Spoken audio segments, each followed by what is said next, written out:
7월 6일 만만한 뉴스입니다.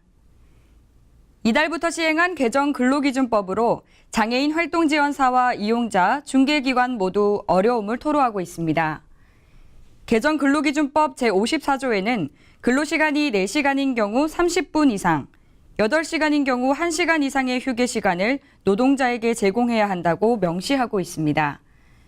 이에 따라 보건복지부도 장애인 활동지원사 휴게 시간 세부 지원 방안을 발표했는데요. 그러나 정작 현장에서는 노동자의 노동권과 이용자의 안전 모두를 보장하지 못하는 현실을 반영하지 못한 지침이라고 질타했습니다. 중개기관 또한 골머리를 앓고 있습니다. 보건복지부가 발표한 지침에 따라 기관은 활동지원사에게 휴게시간 준수를 요구해야 하지만 실제 활동지원사가 일하는 환경에서 휴게하기가 쉽지 않은 것이 현실입니다.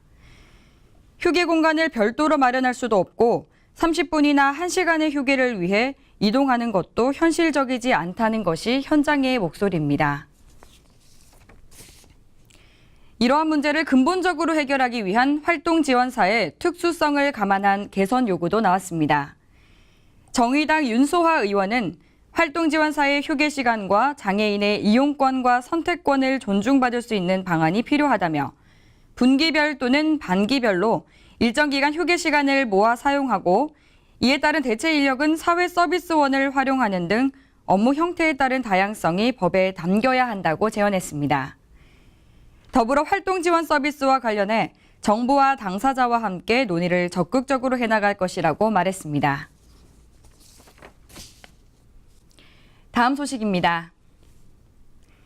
장애인과 같은 관광약자가 관광 명소 내에 위치한 음식점이나 숙박시설 등을 편리하게 이용할 수 있게 됐습니다. 서울시가 관광시설 접근성 개선 사업을 본격 추진한다고 밝혔습니다.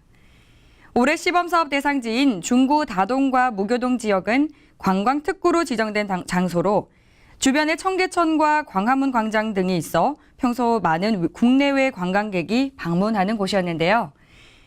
관광특구 내부에 위치한 음식점과 쇼핑 상점의 경우 접근로 미설치 등으로 인해 관광약자의 시설 이용이 어려웠습니다. 이에 따라 서울시는 매년 한두 개 지역을 추가로 선정해 관광약자를 위한 접근성 개선 사업을 단계적으로 추진한다고 밝혔습니다. 이번 지원 대상은 법정 의무시설에 미치지 못한 소규모 시설에 한정해 지원합니다. 아울러 장애인 숙박객실이 매우 부족한 현실을 감안해 기존 숙박시설에 대해서도 장애인 객실을 추가 확보할 수 있도록 할 계획입니다. 참여를 희망하는 업소에 대해서는 전문가 현장 조사를 실시해 총 45개 시설을 선정하고 대상 시설에 대해서는 최대 1,000만 원 이내에서 지원합니다.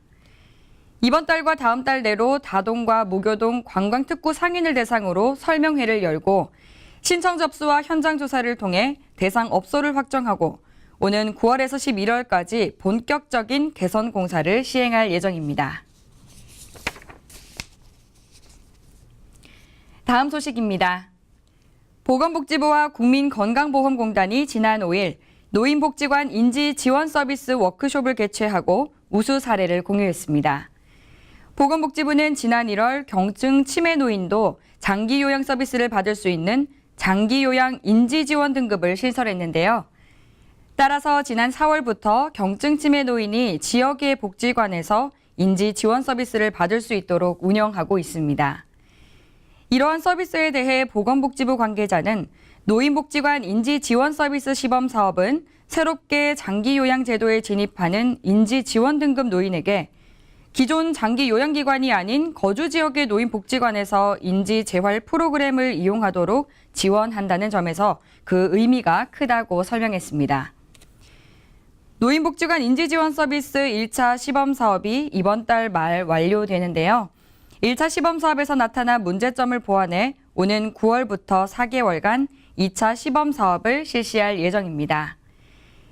시범사업 참여를 희망하는 노인복지관과 인지지원 등급 수급자는 국민건강보험공단 요양서비스 개발팀으로 문의하면 자세한 내용을 안내받으실 수 있습니다. 이 밖의 소식은 웰페어 뉴스 홈페이지나 장애인신문, 복지TV 뉴스를 통해 확인하실 수 있습니다.